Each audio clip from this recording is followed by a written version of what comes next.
Shalom, selamat pagi Bapak Ibu Saudara yang dikasihi Tuhan. Sebelum kita membaca dan merenungkan firman Tuhan, kita berdoa. Bapa di dalam sorga, kami sungguh bersyukur untuk kesempatan yang Tuhan berikan kepada kami di pagi hari ini, untuk kami dapat merenungkan kembali kebenaran firman-Mu.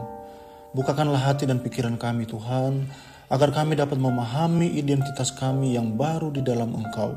Biarlah Roh Kudus-Mu membimbing kami agar firman-Mu bukan sekedar pengetahuan, melainkan menjadi kekuatan yang mengubah hidup kami. Dalam nama Tuhan Yesus Kristus kami berdoa. Amin. Bapak, Ibu, dan Saudara, kita akan merenungkan firman Tuhan dengan tema identitas sorgawi di tengah dunia. Bagian firman Tuhan di dalam 1 Petrus pasal 2 ayat 9-12 berbunyi demikian. Tetapi kamulah bangsa yang terpilih, imamat yang rajani, bangsa yang kudus, umat kepunyaan Allah sendiri, supaya kamu memberitakan perbuatan-perbuatan yang besar dari Dia yang telah memanggil kamu keluar dari kegelapan kepada terangnya yang ajaib. Kamu yang dahulu bukan umat Allah, tetapi yang sekarang telah menjadi umat-Nya, yang dahulu tidak dikasihani, tetapi yang sekarang telah beroleh belas kasihan.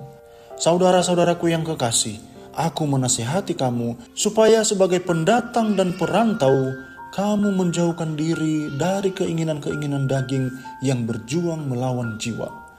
Milikilah cara hidup yang baik di tengah-tengah bangsa-bangsa bukan Yahudi, supaya apabila mereka memfitnah kamu sebagai orang durjana, mereka dapat melihatnya dari perbuatan-perbuatanmu yang baik dan memuliakan Allah pada hari Ia melawat mereka. Demikian pembacaan firman Tuhan.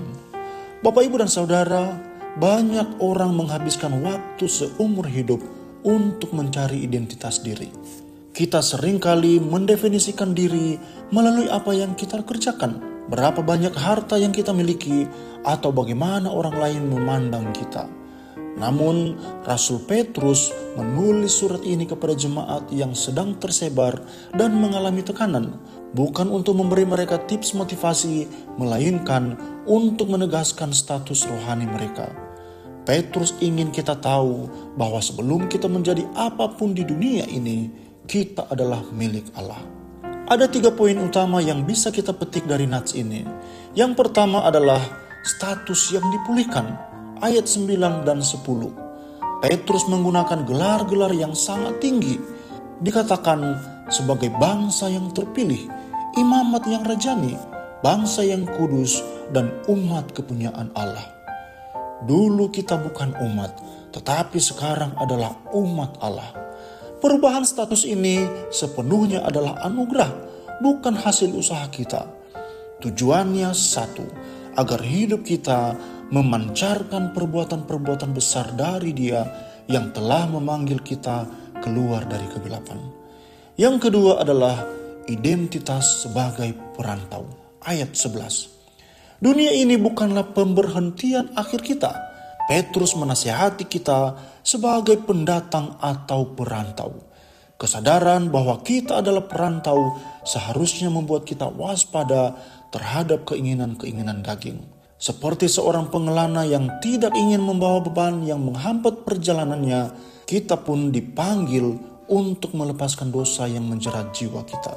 Yang ketiga adalah misi melalui integritas. Ayat 12. Seringkali khotbah terbaik bukanlah yang diucapkan dari mimbar, melainkan yang ditunjukkan melalui cara hidup di pasar, di kantor, di lingkungan-lingkungan, atau di dalam keluarga kita.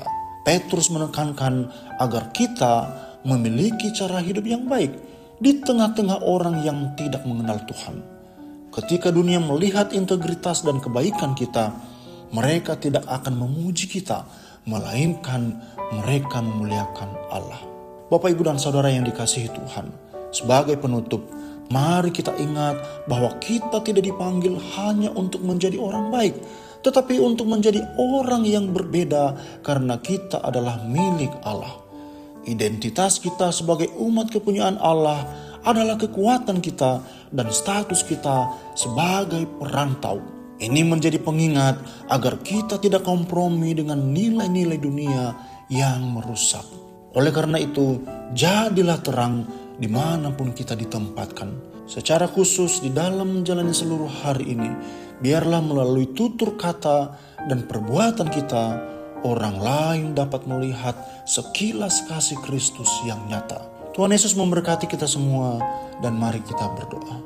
Terima kasih ya Tuhan atas teguran dan penghiburan melalui firman-Mu pagi hari ini. Kami sadar bahwa kami adalah milik-Mu yang diutus ke dalam dunia ini. Mampukanlah kami ya Tuhan untuk menjalani kehidupan sebagai pendatang di dunia ini. Dan berilah kami kekuatan untuk terus berbuat baik bagi sesama kami, sehingga nama-Mu dimuliakan melalui hidup kami. Kami menyerahkan seluruh totalitas hidup kami di sepanjang hari ini. Sertailah kami Tuhan di dalam segala aktivitas yang kami lakukan. Hanya di dalam nama Tuhan Yesus Kristus kami berdoa. Haleluya. Amin.